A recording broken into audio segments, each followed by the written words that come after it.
cook in the women's building laundry. And I keep busy all the time. I enjoy going out into the yard to hang up clothes. We get to go to movies, we have television, and sometimes we have dances. I go to church service every Sunday and iron the clothes of the other inmates so they will look nice on the Lord's Day. The women's matron is just like a mother to us. I'm 57 now, and my life has really been a new one since I was baptized a few months ago.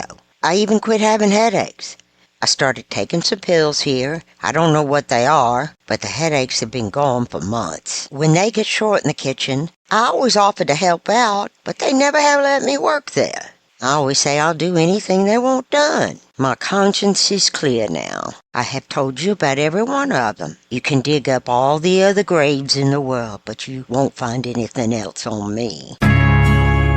Welcome back to the Coroner's Report. My name is Steve Nawojczyk, and I'm a retired coroner of two of the largest counties in the state of Arkansas, and I also served as the director of the State Crime Lab. When I'm not in the woods with my dog Butter, I'm reviewing old cases with my partner, Tracey Carrington. In the last episode, we took you through the crazy journey of Granny Nannie Doss, who was crafty enough to get away with murder over and over again. The judge ruled she was fit to stand trial. She had now been examined by 8 different psychologists and psychiatrists. I guess you could say that the court ruled that she was, well, sane enough. The trial of Nannie Doss was set to begin, and the center stage would be Nannie herself. During this time, Nannie had been transported back to Tulsa from the state hospital, and the reporters were waiting. Tulsa had a brand new state-of-the-art jail, but Nannie wasn't pleased with it. It's too confining. You can't see people here, and I like people. This jail is sure an old country club. The press from all over the country arrived to cover the trial. Right before court convened, Nannie was handed a check for $10 from Life magazine to compensate her for the time she spent posing for a magazine photographer. The magazine had considered printing a story of her life, but that never came to pass. She was ready to take the stage. She arrived wearing a light green summer dress, fully made up and smiling at reporters while posing for photos with relatives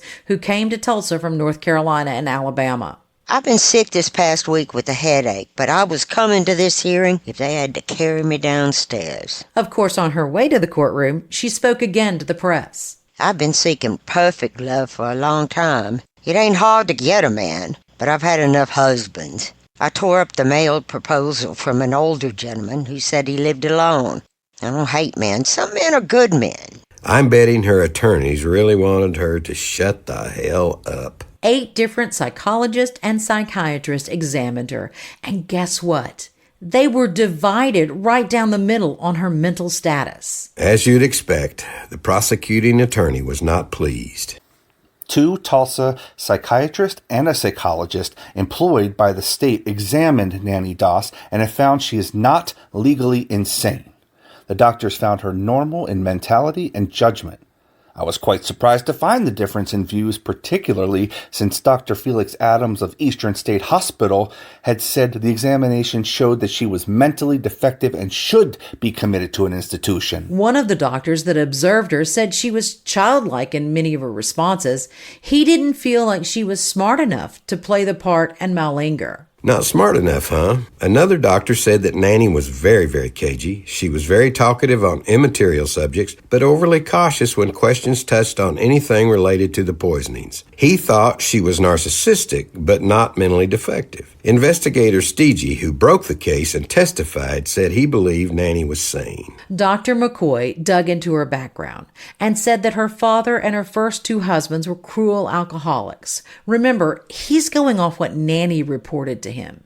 He mentioned that Nannie's father would beat her on a number of occasions with a chain and that she still had scars. We found no documentation of that. He believed that Nannie had tried to be a good girl in her earlier life, but she decided to give up being good, but retain the appearance of goodliness and kindness as an outer facade so she could manipulate people for her best interest. In his opinion, Nannie could not make a rational defense to the charge of murder. Prosecutor Edmondson was having none of that. He asked in open court, could a person commit 4 murders over 7 years and successfully conceal it from officers in 3 states without a considerable amount of cleverness, shrewdness, and intelligence? Dr. McCoy agreed. When I said she was clever, I didn't mean she was a mental genius, but I mean she was manipulating. Children can be clever. So can dogs. One of the doctors told the press that Nannie scored a rock-bottom low of 74 on the Wechsler-Bellevue test for intelligence quotient. The doctor believed she was capable of reasoning and planning, and had her education been more, she would have established a higher IQ, but is not mentally defective. We asked Dr. Randy Hill about those IQ tests. Those aren't really considered to be reliable of indicators of intellect anymore. There's some bias to them, some other issues with them. They could be manipulated. They'll still do some of that. And when they do like neuropsych testing, they'll use some form of intelligent testing just as a general guide, but it's not considered to be the definitive word on your intellect by any means. Years later, in 2006, Nannie's defense attorney was interviewed about the case in the newspaper. Dr. Adams' report blew Edmondson's case, so Edmondson enlisted Dr. Arnold Ungerman, a local psychiatrist, for another opinion. I found out about this and that they were meeting with my client. I told Nannie not to answer any questions, but they wouldn't allow me access to the interview. All I could do was bang on the door and create a ruckus. Dr. Ungerman finally gave up and sent Nannie back to the county jail because he couldn't do the work because of the noise I was making. Dr. Ungerman referenced Patton in a newspaper quote from the 50s. I refused to examine the woman in the presence of one of her attorneys, Gordon Patton. I could not satisfactorily conduct the examination with any third party present. Dr. Ungerman found a way to examine Nannie and came to a conclusion. During tested we conducted, Mrs. Doss had the quality of defending herself. Her actions were evasive and cautious, and she carefully thought over many answers. The examination obviously was dominated by her defensiveness. The questioning was marked by her guarded approach and her deliberate thinking over of her answers. At times, she was almost verbose when the talk was about current events, her ailments, or past surgery. But she would become nervous when the questions got into the area of her husband's murder. She would refuse to talk and would remain mute as long as 15 minutes. When pressed for an answer, she would complain of having a headache and terminate the interview. If we changed the subject, she would begin talking again. There's not a hint of insanity in her case. She knows right from wrong and responded to the advice of counsel and defended herself during the examination. She feigned insanity to escape punishment. Mrs. Doss does not need to be confined to any mental institution, and she will not respond to any psychiatric treatment. Ungerman wasn't deterred and found a way to observe Nannie. He ruled that Nannie was sane. I knew we really didn't want to go to trial after hearing all the evidence presented at the sanity hearing. Mrs. Doss is one of the cleverest criminals I've ever examined, and that covers 20 years of practice. Prosecutor Edmondson held nothing back. He fired at her with both barrels. Nannie Doss is a shrewd, selfish woman who killed her husband in acts of sadistic violence. Dr. Ungerman reported that Nannie is a shrewd, clever, sharp, calculating, selfish, self-aggrandizing female whose aggressive behavior under frustration releases her hostility towards men, particularly her husband, in the form of sadistic, secretive violence. Nannie is an excellent liar. Nannie reportedly chuckled out loud when one psychiatrist stated she was a shrewd, calculating female trying to feign insanity to escape the electric chair. Edmondson played a tape recording of Nannie's interrogation made right after her arrest. I played the recording to show the jury of her mental capabilities in fencing with officers and only admitting facts when confronted with evidence. Nannie stoutly maintained her innocence throughout the interrogation and would change her story only when confronted with irrefutable evidence. The taped interview very clearly showed she lied and was capable of defending herself. The jury told us the tape of the interrogation was the deciding factor for the unanimous verdict. I will still recommend the death penalty. Dr. Felix Adams was pissed. He was the director of the state hospital, and his opinion was being called into question. I actually wonder why I'm here, because for the first time in the past 42 years, I am sitting on the opposite side of the counsel table. This is the first time I've ever appeared as a witness for the defense, but the county attorney rejected my report as I was subpoenaed by Mrs. Doss's attorney. She is of such a low mentality, and her attorneys could not possibly be relying on anything she told them. She is infantile and retarded. We examined her over a 90-day period of time, and I am sure no psychiatrist could take this woman and come up with an answer of her problem in 1.5 hours. I believe Nannie does not know right from wrong and does not realize the consequences of her acts. The judge ruled Nannie was sane enough to stand trial. That meant she was facing two possible outcomes if found guilty, either life in prison or the death penalty. But she didn't seem to really care. The newspaper accounts say she was just sitting there with a half smile on her face, chewing gum. It took the jury only 15 minutes to reach a verdict. When the verdict was read in court, a broad smile crept over Nannie's face. She had been found sane enough to go on trial. So up next was a trial. She was sane. She could assist her attorneys. Her daughter Melvina arrived from North Carolina with 2 of her grandchildren. Daughter Florine was there too, from Alabama. The court allowed Melvina to meet for about an hour with Nannie. There's no record of what was said during that meeting. Melvina was the first visitor Nannie had had since she'd been arrested. My visits had nothing to do with my mother's decision to tell the court she was guilty of killing Mr. Doss. I asked Nicole Young, Nannie's great-granddaughter, how the family reacted to Nannie's decision to take a plea. Well, you seen the picture at the courthouse. They were all smiling and, where my mom's standing in front of her and she's holding my aunt. Even Florine in the picture, it looks like they're all smiling.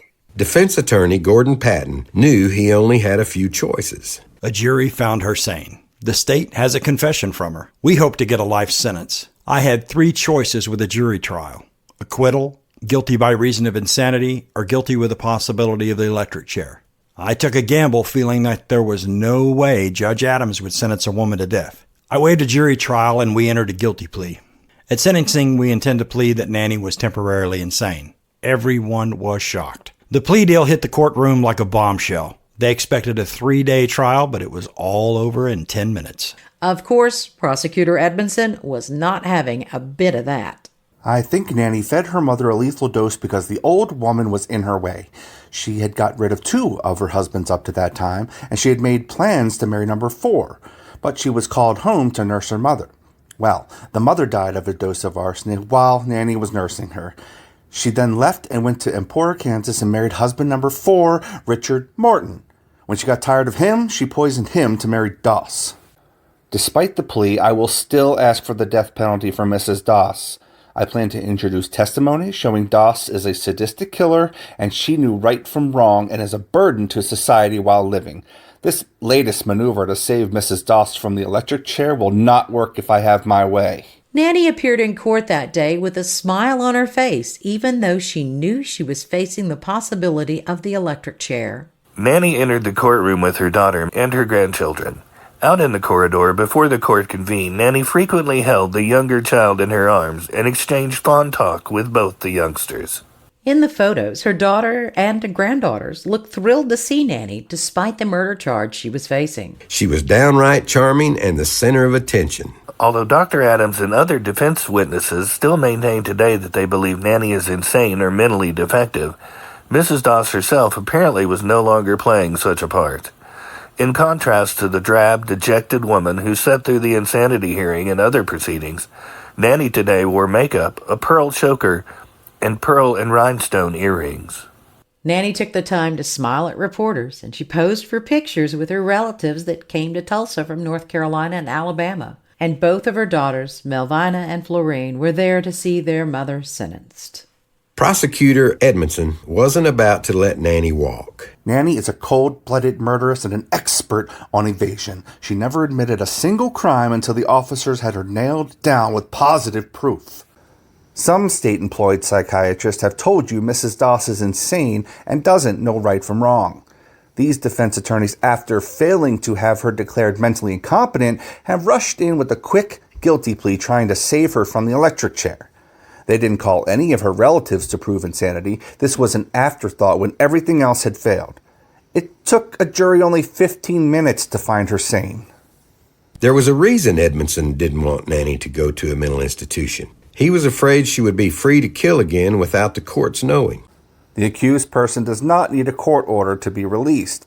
Under the present law, a superintendent of a mental hospital is not forced to notify the county attorney at the time of the person's release. He merely must notify the county judge by mail that so-and-so had been released as cured on a certain date. Nannie flinched only once during the afternoon court session when Edmondson declared he thought the accused woman had fed her aged mother a lethal dose. At that time, with a plea agreement, it was up to the judge to decide Nannie's fate. Judge Elmer Adams listened to the defense and the prosecution before reaching his sentencing decision. The court believes that the people and the legislature of our Christian and enlightened state have never contemplated the assessment of a death penalty against a mental defective in a case such as this. He ruled that Nannie should live out the rest of her days in the state penitentiary. This court has never heard of a woman being put to death for any crime in Oklahoma. It may happen someday, but it would be a poor precedent, and the people of this state would be very reluctant to see such come to pass. In fact, it would be 33 years before a woman received the death penalty in Oklahoma. That was Wanda Jean Allen, a black woman convicted of killing her lesbian lover in 1988. She was put to death by lethal injection in January of 2001. Nannie Doss, a 49-year-old gum-chewing grandmother and husband poisoner, was sentenced to life in prison today by District Judge Elmer Adams, and within 3 hours was on her way to McAllister Penitentiary. The plump Mrs. Doss sobered only slightly when she heard the judge comment that it would be poor precedent to make her the first woman sentenced to death in Oklahoma. After sentencing, she resumed her gum chewing and smiling, in obvious pleasure, when newsmen and photographers clustered about her at the courtroom door. Nannie's defense attorney, Gordon Patton, believed that Nannie's fate was sealed when she signed the consent form for the autopsy of Sam Doss. Nannie wasn't represented by an attorney while being questioned by the police or when she signed that confession. Today, a person accused of a crime would be read their Miranda rights and given the opportunity to speak with an attorney. There was a slim to none chance that she might get paroled eventually from prison, but if that were to happen, the judge knew there were holds on her from Kansas, North Carolina, and Alabama, so she would never be free to kill again. I don't know, Steve. She could always kill in prison. Nannie seemed to be accepting of her sentence. She was headed to a life term in the state pen in McAllister. Everyone has just been wonderful to me. Everyone has been swell. I have no hard feelings for any of the officers. I don't feel bad at all about going to McAllister. The superintendent of Eastern Oklahoma State Hospital kept up with Nannie in prison and even visited her a few times. He said she was happy at the penitentiary. She would be happy at the penitentiary, and she would be happy any place. He contended she was mentally deficient and didn't know what she was doing, and she never knew that she had killed her husbands because she just wanted to make them a little sick. But if this hadn't come out, she would have gone right on poisoning husbands. Nannie seemed to adjust quite quickly to prison life. I work in the women's building laundry, and I keep busy all the time. I enjoy going out into the yard to hang up clothes. We get to go to movies, we have television, and sometimes we have dances. I go to church service every Sunday and iron the clothes of the other inmates so they will look nice on the Lord's Day. The women's matron is just like a mother to us. And the prison matron seemed to love Nannie. Nannie has a fine attitude in prison. She's a model prisoner. She's kind and always smiling. She seems to be about the happiest of all my girls. She's cooperative, and she's one of the easiest going persons we've ever seen. Grandma Nannie Doss, convicted husband poisoner, was returning to her Oklahoma State Penitentiary cell Tuesday after being in the medical ward for 3 days. Her illness was diagnosed as migraine headaches. The matron said it was the third such attack since the Tulsa grandma was sentenced to life imprisonment June 2nd, 1955. Behind my smile is a heavy heart. I've always made people think I was happy, even though I wasn't. Over the years, the press would interview Nannie, and at times she did seem a bit depressed. She was growing older, and she wasn't in the best of health. Plus, she wasn't in the center of attention anymore. I wish the authorities here would let me be tried in Kansas or North Carolina. Maybe they would give me the electric chair. Time passes so slowly here at the prison. The matrons and inmates are kind to me, and I make a little money doing washing for the other girls. But my daughter is ill in North Carolina, and that worries me. I should be at her side, nursing her back to health. I just have lost my desire to live. I made my peace with the Lord, and I'm ready to go any time. Why prolong the agony? I have lost hope of ever getting out of prison. I just got some bad advice. Pleading guilty and taking a life sentence was the first mistake I made after I was arrested. I really love 2 of my 4 husbands. I made my peace with the Lord, and I'm ready to go any time. Maybe the Lord will be kind and take me soon. Her spirits soared when a familiar person was named the new warden. It was none other than Ray Page, who was one of the investigators years prior on Nannie's case. Shortly after he became warden, he paid a visit to the women's division and to Nannie. I was delighted to see him. It was just like an old friend coming to my house. Ray Page never changed his mind about Nannie. He knew she was guilty, and he knew her motive. I think she killed for insurance payments and to remove people who got in her way. According to people who knew her, $100 was the same as $1,000 to her. She collected life and burial insurance, and she also tried to collect the Social Security due her husband's. Dr. Randy Hill agrees that all this just sounds like Nannie. It certainly sounds consistent with her modus operandi and is consistent with the way that she probably disposed of her other victims, I would suggest. I'm 57 now, and my life has really been a new one since I was baptized a few months ago. I even quit having headaches. I started taking some pills here. I don't know what they are, but the headaches have been gone for months. When they get short in the kitchen, I always offer to help out, but they never have let me work there. I always say I'll do anything they want done. One of the happiest events since entering prison was when my daughter and her husband and children moved from Lexington, North Carolina to nearby Krebs, Oklahoma. That was nearly 4 years ago. Nannie Doss was taken from the state penitentiary to McAllister General Hospital after she said she had a heart attack. However, doctors said they could find nothing wrong with the 56-year-old confessed slayer of 4 husbands. She was returned Friday night to the women's ward at the prison.